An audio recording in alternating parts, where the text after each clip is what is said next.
semuanya, kembali ke channel ini. Jangan lupa like, comment, subscribe, dan share ya. Jadi kali ini kita akan ngebahas tentang Adobe InDesign. Jadi Adobe InDesign adalah bagian dari Trinity yang kita mention. Jadi apa yang membuat InDesign itu unik? Karena InDesign itu adalah software yang dispesialisasi untuk membuat editorial ataupun buku. Jadi dari sini kita akan belajar coba untuk mengenal seluk-beluk dari InDesign dan gimana sih fiturnya untuk bisa membuat satu bentuk editorial majalah ataupun buku gitu ya. Jadi awalnya kita akan membuat file dari file new document. Jadi biasanya kita akan mulai dari dokumen dulu. Nah, jadi seperti biasa kita akan nampak new document setting ini. Jadi unitnya sendiri itu fleksibel. Biasanya orang lebih prefer pakai milimeter agar lebih akurat, tapi tergantung lagi di masing-masing standar pengukuran negara tersendiri. Jadi kalau dalam bentuk A4 misalnya 210-297. Jadi ini adalah ukuran individual kertas di satu sisinya. Jadi the number of pages itu berapa halaman yang mau dikerjakan, dimulai dari halaman berapa. Nah, ini kolom ini interesting karena di bagian sini juga kita bisa customize berapa kolom di dalam masing-masing pages yang kita mau adakan. Misalnya kita mau 8 pages, di 8 kolom. Habis itu kolom gutter adalah jarak antara masing-masing kolom yang akan menjadi the white space in between. Sedangkan margin di sini adalah margin di sini merujuk ke tepi-tepian kertas ini yang di antara putih dan garis warna ungu ini. Bleed and start sendiri, bleed adalah warna merah yang di sebelah sini yang tujuannya adalah untuk memisahkan jarak antara kertas dan bagian luarnya sendiri. Jadi tanpa berlama-lama kita coba mulai sekarang. Nah, jadi yang seperti kita lihat tadi ada 8 kolom, jadi 1, 2, 3, 4, 5, 6, 7, dan 8. Jadi jarak masing-masing ini adalah 4 mm. Jadi jarak in between dua kolom ini adalah 4 mm. Nah, selanjutnya kita akan lanjut ke bagian toolbox ini. Jadi sesuai dengan yang Adobe Illustrator juga, jadi adanya selection tool dan direction selection tool. Fungsinya juga kurang lebih sama, jadi untuk menyeleksi item secara keseluruhan dan item secara per titik. Nah, jadi dia perbedaannya ya.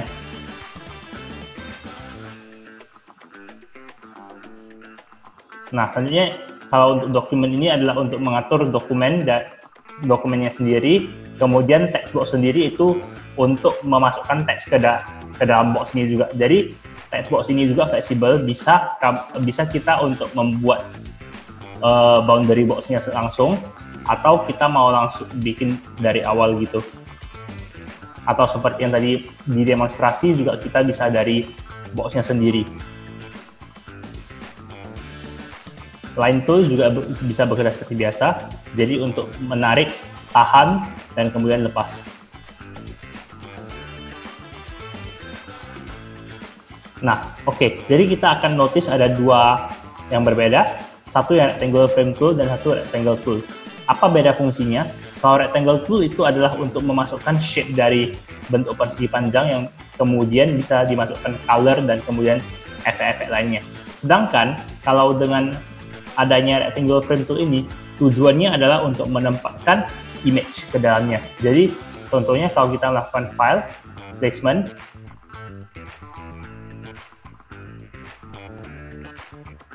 nah contohnya kita ambil foto yang random. Nah, jadi dengan placement ini kita akan menempatkan image ke dalam box tersebut. Jadi yang seperti kalian lihat juga di sini ya, akan ada dua tipe pembesaran. Satu, pembesaran secara frame. Jadi kalau kalian bisa lihat ini boundary box-nya kan masih bersifat warna biru. Yang akan diatur hanyalah boundary box dari foto ini sendiri. Sedangkan kalau kalian ingin mengatur image-nya sendiri, bagaimana? Nah, kalian menuju ke titik ini, kemudian diklik pada saat ada muncul icon tangan ini. Kemudian di zoom in maupun di zoom out untuk menentukan seberapa besar desain aset yang kalian mau perbesar atau perkecil.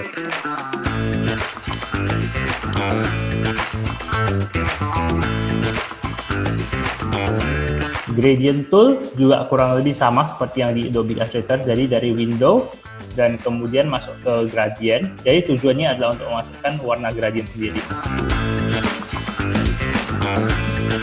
sama halnya dengan tombol eyedropper tool ini, tujuannya adalah untuk mengambil warna dan kemudian memasukkannya ke tempat yang lain. Nah, selanjutnya kita akan mengeksplor kolom-kolom yang di atas ini. Jadi ada beberapa tempat yang perlu kita take note. Jadi ada dokumen setup. Dokumen setup adalah untuk memastikan kalau spesifikasi yang diperlukan itu sudah sama, ataupun jika kita tertarik untuk mengubahnya.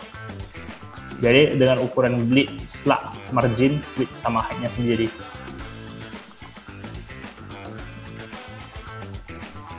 Kemudian di bagian layout sendiri, nah di bagian layout ini lebih spesifik ke arah masing-masing pages.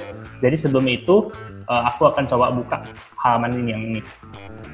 Jadi di halaman property pages, dari di sebelah sini tadi kan kita ada mention 8 pages. Jadi di sini sudah otomatis di-set dari 8 masing-masing pages, dan terlihat kalau 2 pages itu tergabung dari satu spread ya. Jadi dari layout, pages, dan kemudian kita bisa memasukkan pages, delete pages seperti di shortcut yang sudah tersedia di sini.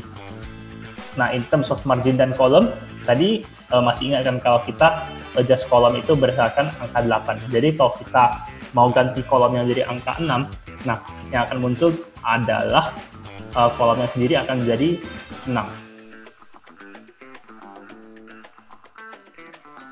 Oke, dan di bagian tab ini sendiri kita bisa mengatur font dan juga hal-hal yang berkaitan dengan pemasukan teks dan juga untuk memasukkan bullets dan numbers ya. Jadi ini lumayan ada penggabungan Microsoft Word dengan Adobe Illustrator sendiri, jadi sangat praktikal.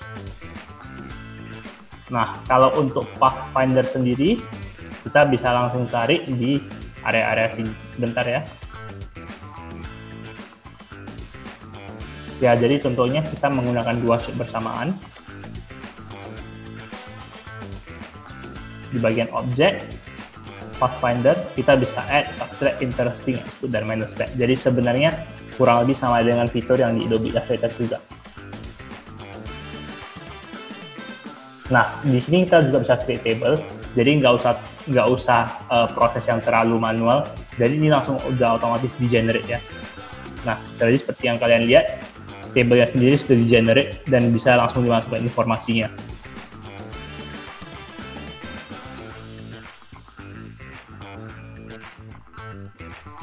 Nah, di bagian window ini seperti biasa, kita juga bisa memunculkan item-item yang perlu di-take note yang di sebelah kanannya.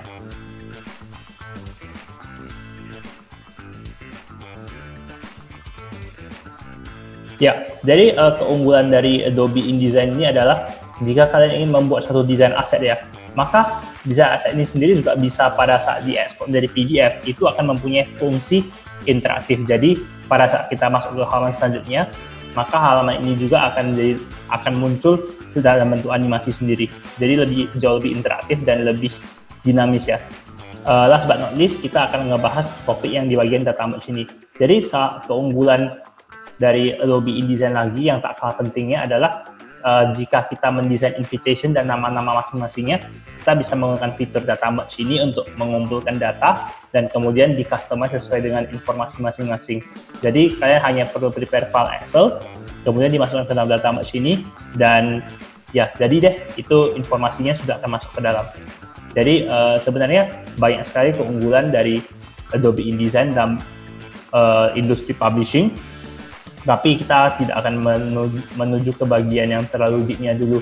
Jadi sekian untuk tutorial kali ini. Terima kasih. Kalau kalian ada topik yang tertarik atau ingin di-cover lagi, feel free to suggest dan kita akan coba untuk meng-cover topik selanjutnya. Thank you.